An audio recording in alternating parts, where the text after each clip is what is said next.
You literally wrote the book on mass incarceration, or at least wrote this report, The Case for More Incarceration. You argue that we as a nation were, quote, incarcerating too few criminals. In those days. And that the solution was more incarceration for more people. Excuse me. Please, sir. For chronic violent offenders and gun offenders.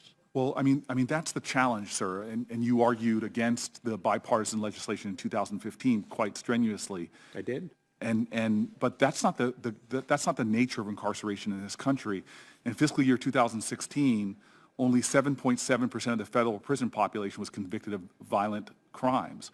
Overwhelmingly, what was initiated in those times that led to an 800% increase in the federal prison population, overwhelmingly, that was nonviolent drug offenders. Right now, our federal prison population is overwhelmingly nonviolent. 47.5% of the federal prison population are incarcerated for drug offenses. And I guess hearing your arguments then and hearing your arguments against the bipartisan legislation that we brought out of the committee in 2016. But Senator, I think that's wrong, what you just said, okay?